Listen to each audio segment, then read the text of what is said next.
আমাদের বাড়িটা পুরনো একতলা, কিন্তু জমিটা অনেকখানি। কিন্তু এই বাড়িটা তো আপনার মার নামে। হ্যাঁ, মা তো আমার কাছেই থাকে।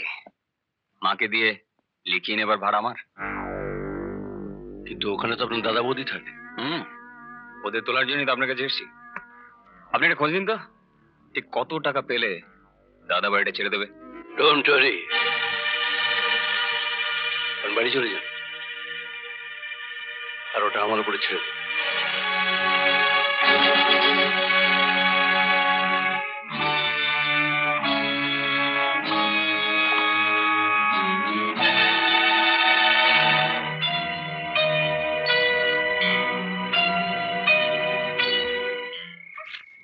এই এদিকে শোন বস। তোমার সঙ্গে একটা কথা ছিল। হঠাৎ আমার সঙ্গে কথা? তোমাদের এই পুরনো বাড়িটা ভেঙে ওখানে আমি একটা মাল্টি স্টোরেড বিল্ডিং বানাবো, তাই জমিটা আমার চাই। তা আমাকে কি করতে হবে? কত টাকা পেলে তুমি বাড়িটা ছেড়ে দেবে? আপনি ভুল করছেন, ওই বাড়িটা আমার মার নামে। মা আমাকে না বললে তো আমি বাড়ি ছাড়বো না। তোমার মার সঙ্গে আমি হিসেবে বুঝে নেবো, তোমার কত চাই। আমার এক পয়সাও চাই না। আপনি ওদের শুনতে পাননি? মা যতক্ষণ না নিজে এসে বলবেন ততক্ষণ ও বাড়ি ছেড়ে আমি যাব না। আসি।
চল।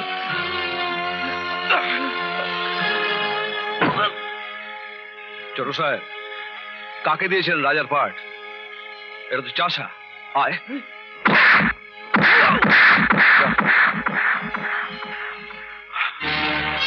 দেখে রুমালটা। শুনুন ছোট সাহেব, আমাকে নিরীহ মনে হলেও আমি খেপে গেলে কিন্তু বুনো মোষ। একটা কথা মনে রাখবেন, ছেলেবেলা থেকে আপনি আমার অনেক ক্ষতি করেছেন, আমি কিছু বলিনি। আজও আপনাকে আমি ছেড়ে দিলাম, কিন্তু কোনোদিন যদি ওই মার বাড়ির দিকে আপনি হাত বাড়ান, তাহলে দুটো হাত দিয়ে এই পৃথিবী থেকে আপনাকে আমি মুছে ফেলব। ও, রুমালটা তো আপনার। নিন, যান। আগে বড়ো, আগে বড়ো।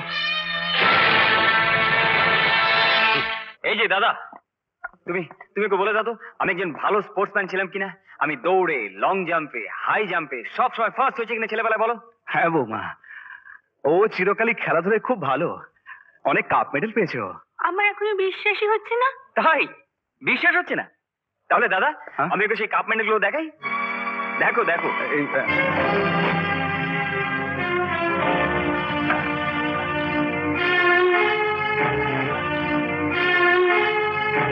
দাদা, দাদাগুলো কোথায়? বাড়িতে এক ফোঁটাও দুধ ছিল না, বাচ্চাটা খিদের ছেলে কাঁদছিল। বিশ্বাস কর, এতদিন এত অভাবেও আমি ওগুলো বেচিনি রে, কিন্তু আজ ওগুলো বেচে আমি এই বেবি ফুডটা কিনে এনেছি। তুমি ওগুলো বেচে দিলে? ছি! তুমি জানো ওগুলো আজ আমার কাছে কত দামি? আজ আমি ওগুলো নিয়ে যেতে এসেছিলাম, আমার স্ত্রীকে ওগুলো দেখাবো বলে এনেছিলাম, আর তুমি ওগুলো বেচে দিলে একটা সামান্য বেবি ফুডের জন্য। এই এই সজানি, তোমার অ্যাকাউন্ট থেকে তুমি দাদাকে একটা 10,000 টাকা চেক লিখে দাও তো। দাও। দাদা, তুমি তো আমার কাছে যেতে পারতে। তুমি তো আমার কাছে টাকা পাও, আমাকে খাইয়েছো, লেখাপড়া শিখিয়ে বড় করেছো। এই নাও। না রে, অত টাকার চেক আমার এই দুটো হাতে নিলে আমার এই হাত দুটোই হয়তো পড়ে যাবে। তো কিছু ভাবিস না, আমি যে করেই হোক তোর এই কাপ মেডেল গুলো তোর বাড়িতে পৌঁছে দেবো।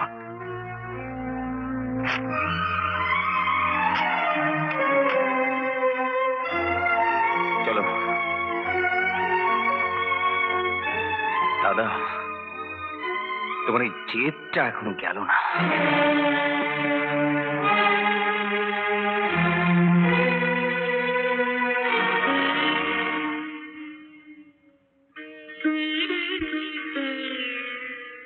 হে ভগবান, শুনেছি তুমি অন্তর্যামী। কি অপমানের হাত থেকে তুমি আমাদের মুক্তি দাও ঠাকুর, মুক্তি দাও।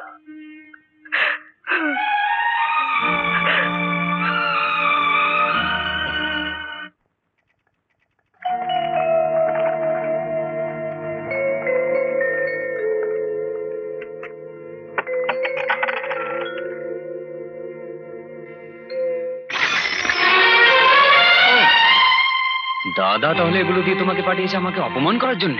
অপমান করার জন্য তো মানুষ লাগে, আমি তোমাকে সেটাও মনে করি না। ও শিট, আমাদের বাড়িতে এসে তুমি কি সব উল্টো পাল্টা বলছো? You shut up. আমি তোমার সঙ্গে কথা বলছি না, আমি ওর সঙ্গে কথা বলছি। তুমি যা করছিলে তাই করো, পাখা নাড়ো। হ্যাঁ, আমি কি যেন বলছিলাম, অহংকার। তুমি দাদার অহংকার ভাঙতে চেয়েছিলে না? শুধু দাদার কেন, তুমি তো তোমার মায়ের অহংকারও ভেঙে ফেলেছো দেখছি।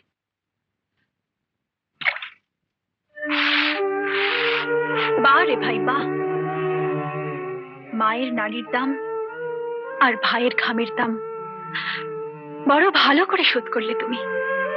বাহ, ওঠো তো মাসি, ওঠো। হ্যাঁ রে, এখানে বসো।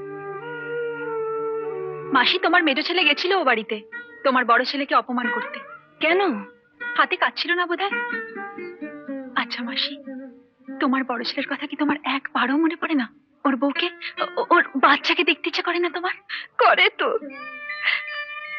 কিন্তু সে যে আমার মুখ দেখতে চায় না। আমি বেঁচে আছি না মরে গেছি সে খবরটুকুও নিতে চায় না। সে যে আমাকে একটা চিঠিও লেখে না রে। চিঠি দেয় না? সে আর মমতা তো তোমাকে অনেক চিঠি দিয়েছে।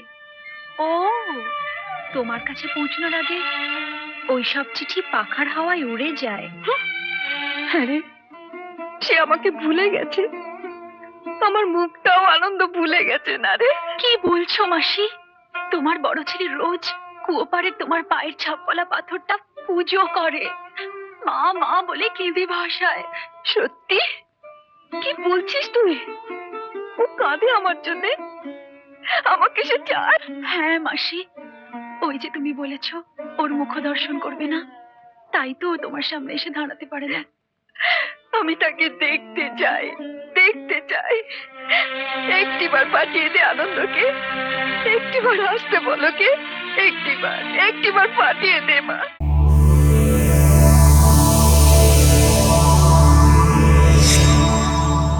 এরকম আরো অনেক সিনেমা দেখতে হলে ডাউনলোড করুন ক্লিক অ্যাপ।